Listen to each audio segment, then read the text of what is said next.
Este caso mostra o perigo que todos nós, vejam bem, todos nós corremos quando estamos no lugar errado e na hora errada. Fala, maníacos! Um menino de 3 anos é encontrado perambulando sozinho pelas ruas. A polícia é chamada e o levam até a sua casa. Chegando lá, os policiais se deparam com uma cena horrível. A dúvida agora é saber sobre o que esta criança presenciou. Este caso aconteceu em Hamilton, no Canadá. Era junho de 2000 e era Dia dos Pais. O investigador recebeu a ligação dizendo que foram encontrados 2 corpos em um apartamento. Chegando lá, ele se deparou com um homem perguntando se o filho estaria lá. O filho se chamava Pasquale. O detetive diz que não poderiam dar informações no momento. O homem disse que a van do filho estava no estacionamento do prédio. Na cena do crime, os investigadores procuravam por pistas. Aparentemente, nada foi roubado e não tinham sinais de arrombamento. Pelo grau de violência, parecia ser um crime pessoal. Eles não foram mortos com armas de fogo. Do lado de fora, o homem continuava perguntando sobre o filho. A polícia pediu que ele fosse até a delegacia, mas que aguardasse um pouco, porque eles precisavam identificar os corpos. Os peritos encontraram a arma do crime. Era um taco de beisebol.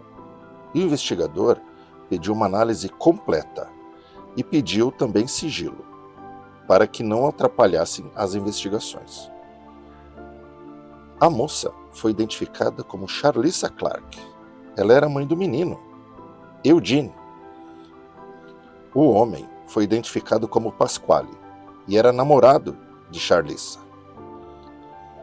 Com todo cuidado, os investigadores interrogaram o Eugene.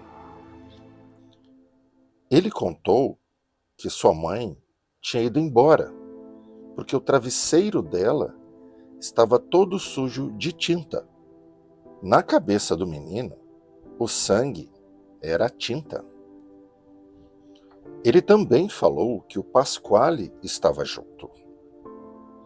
Falou que ele estava doente e a sua mãe o colocou para dormir. E que quando acordou pela manhã, ele estava sozinho.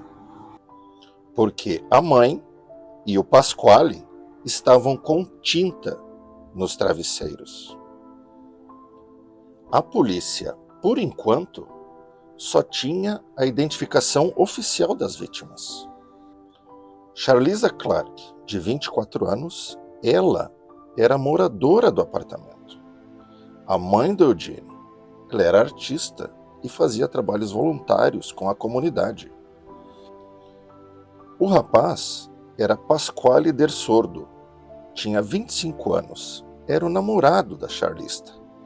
Ele trabalhava com o pai na empresa de construção e era o pai e o irmão dele que estavam do lado de fora da cena do crime.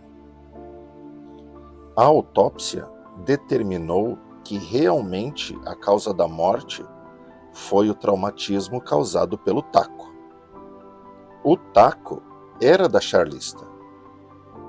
A perícia determinou que as portas não tinham sido arrombadas. Então era possível que o assassino conhecesse as vítimas. O primeiro suspeito era o pai de Eugene, Marks Hall. Ele tinha histórico de agressão contra Charlissa. Ele morava em outra cidade e foi chamado para prestar esclarecimentos.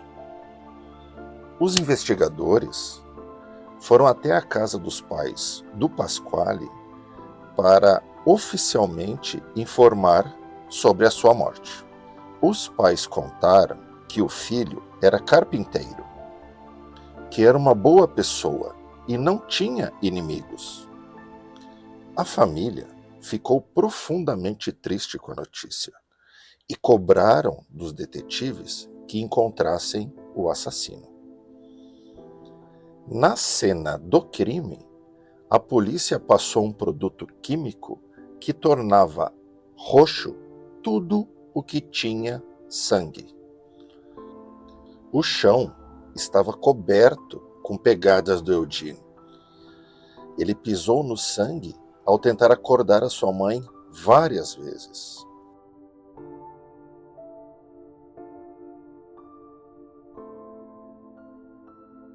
Ele mesmo preparou o seu próprio café, esperando que a mãe levantasse.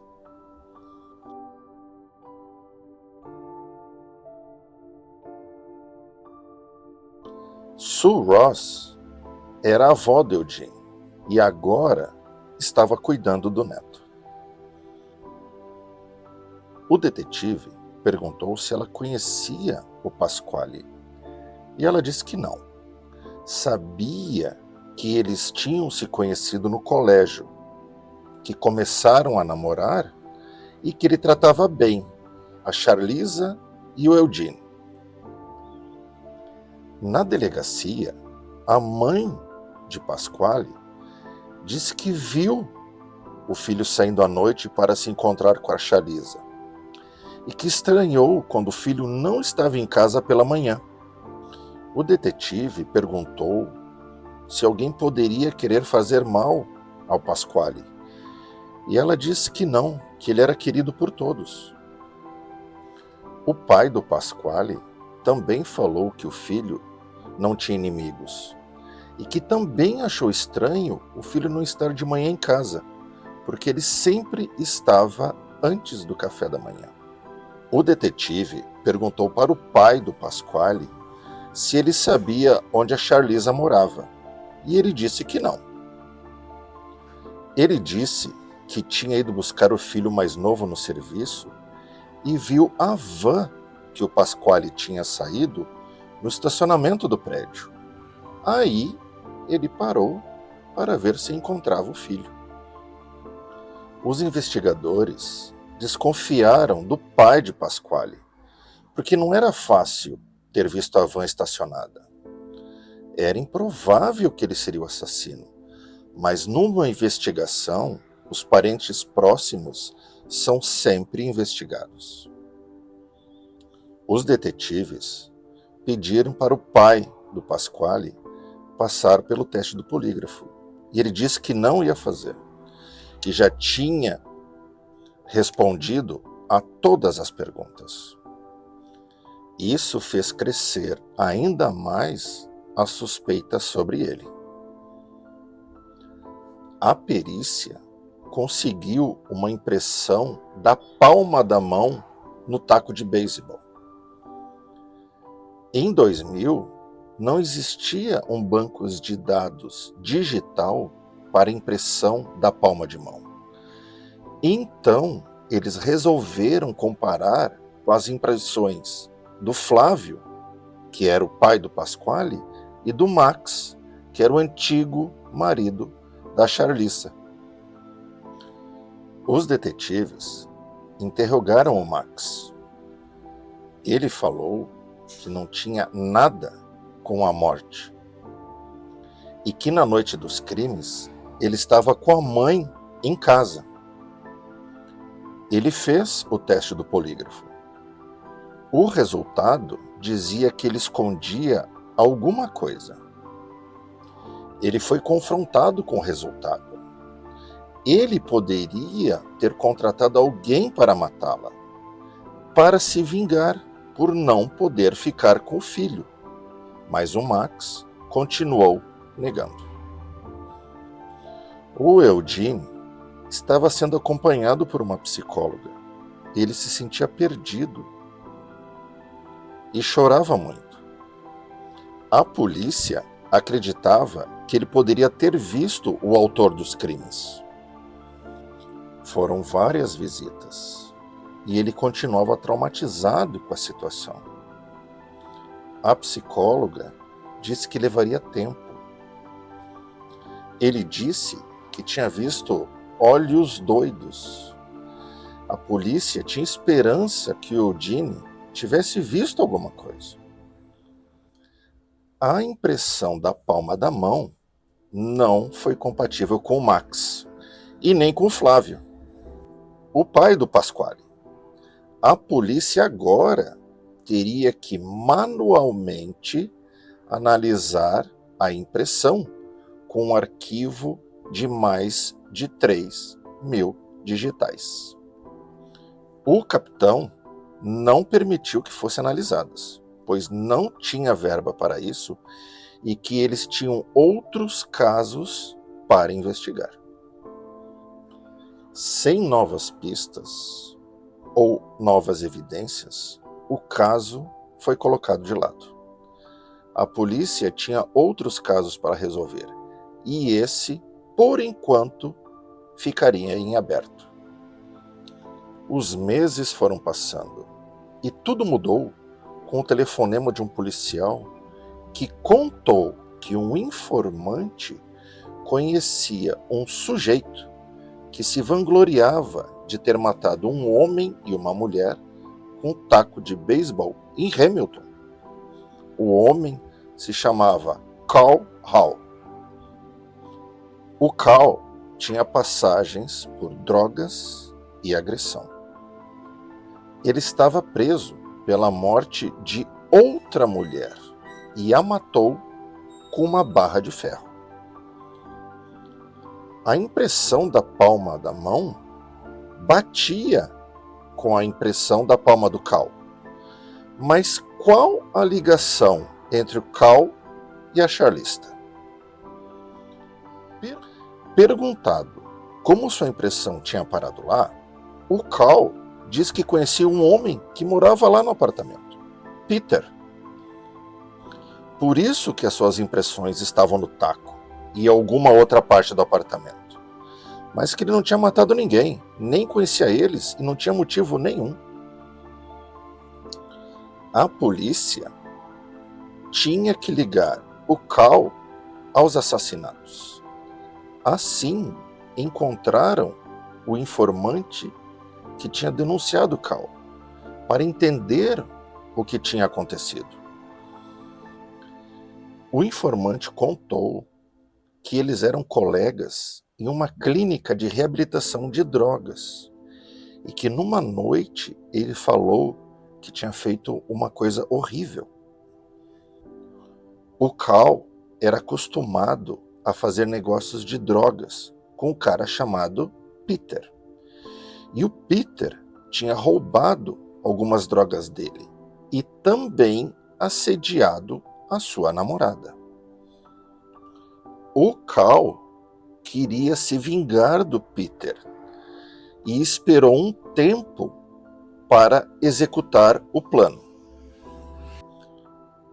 O Carl foi à noite no apartamento do Peter se vingar, mas o Peter não morava mais lá.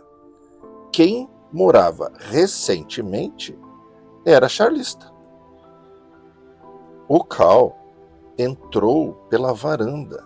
No escuro, ele viu um homem. Então ele pegou o taco de beisebol que estava ali no apartamento e matou o Pasquale por engano. A charlista apareceu de surpresa e ele também a matou.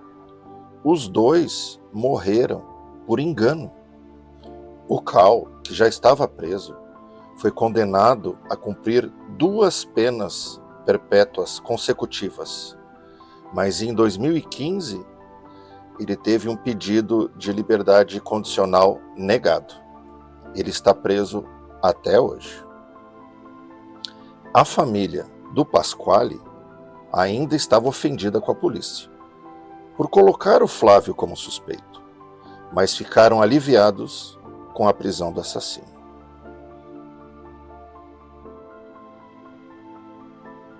Eugene e a sua avó também receberam a notícia da prisão do assassino. Eugene, o menino de 3 anos, que em 2000 passou por toda essa tragédia, hoje leva uma vida normal.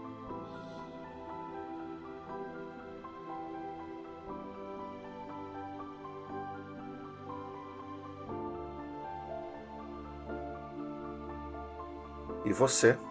O que você achou desse caso? Você acha que houve justiça? Deixe sua opinião aqui nos comentários. E se você gostou do vídeo, curta, compartilhe, se inscreva no canal